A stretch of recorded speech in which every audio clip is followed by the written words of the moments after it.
el rey Sapo o Enrique el Férreo. En aquellos tiempos pasados, cuando los deseos todavía podían cumplirse, vivía un rey que tenía 3 hijas. La más joven era tan hermosa que hasta el mismo sol se detenía a contemplar su rostro. Cerca del palacio había un gran bosque sombrío, y en él, bajo un viejo tilo, se hallaba un pozo profundo. En los días de calor, la princesa solía ir allí a descansar, y para entretenerse llevaba su juguete favorito, una brillante bola de oro. La lanzaba al aire, la atrapaba y la volvía a lanzar una y otra vez. Un día la bola no cayó en sus manos, sino en la hierba.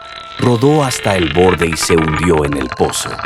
El agua era tan oscura y profunda que pronto desapareció de su vista.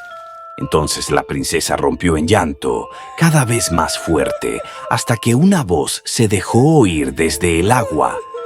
¿Qué te ocurre, hija del rey?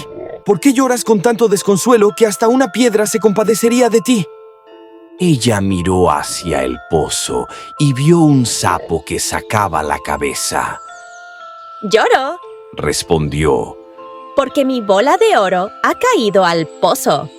Tranquilízate, Dijo el sapo. yo puedo ayudarte. ¿Pero qué me darás si te la devuelvo? Mis vestidos, mis perlas, mis piedras preciosas, incluso la corona que llevo puesta. Contestó ella. El sapo replicó. No me interesan tus vestidos, ni tus joyas, ni tu corona.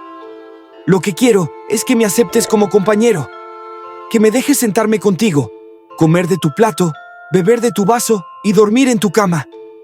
La princesa pensó. ¡Qué tontería! Es solo un sapo. Nunca podrá hacer eso. Y dijo en voz alta. Sí, te lo prometo. Si me traes mi bola de oro, haré todo lo que quieras.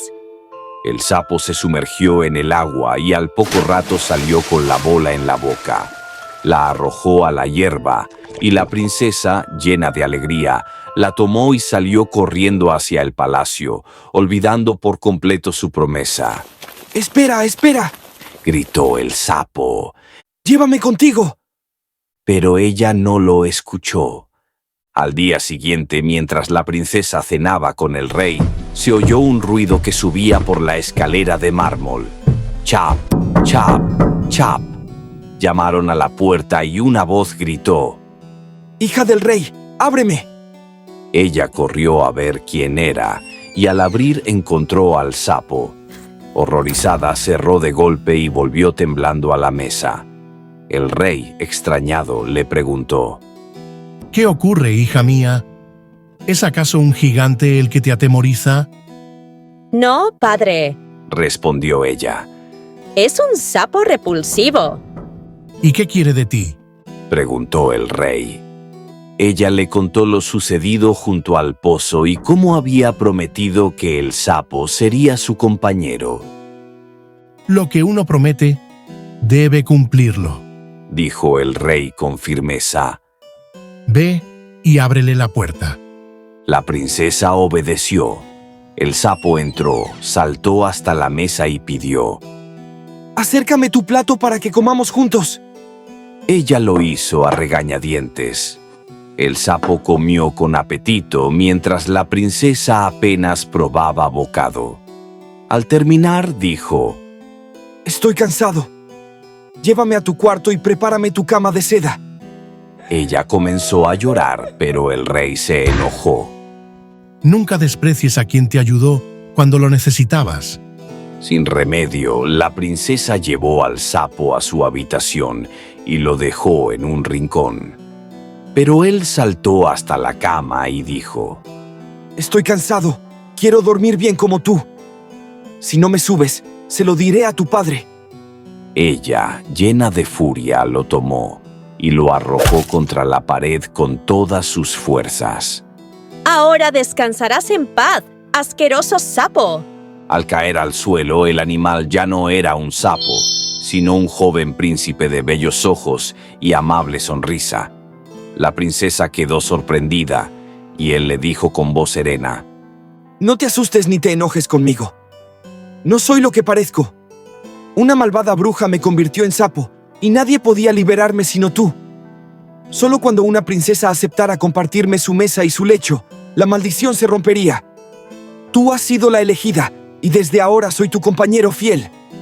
La princesa escuchó atenta y aunque al principio había sentido repulsión, ahora comprendía la verdad y aceptó sus palabras. El príncipe pidió entonces la bendición del rey, y esa misma noche se celebraron las bodas en el palacio, con gran alegría y festejo. A la mañana siguiente, un carruaje dorado tirado por caballos blancos llegó al palacio. Con él venía Enrique, fiel servidor del príncipe. Su corazón, de tanto sufrimiento, había sido ceñido con 3 aros de hierro, para que no estallara de tristeza mientras su señor vivía bajo el hechizo. Ahora que el príncipe estaba libre, los aros comenzaron a romperse. Durante el viaje se escucharon 3 estallidos. ¡Enrique! ¡El coche se parte!, exclamó el príncipe. No, mi señor, Respondió Enrique con alegría. no es el coche, es una de las cadenas de mi corazón que se rompe. He tenido que sujetarlo con aros de hierro de tanto sufrir, pero ahora que mi señor vuelve libre y feliz, ya no necesito cadenas. Y volvió a escucharse el segundo estallido, y luego el tercero. Así llegaron al reino, entre júbilo y esperanza, y vivieron felices el príncipe, la princesa y el leal Enrique.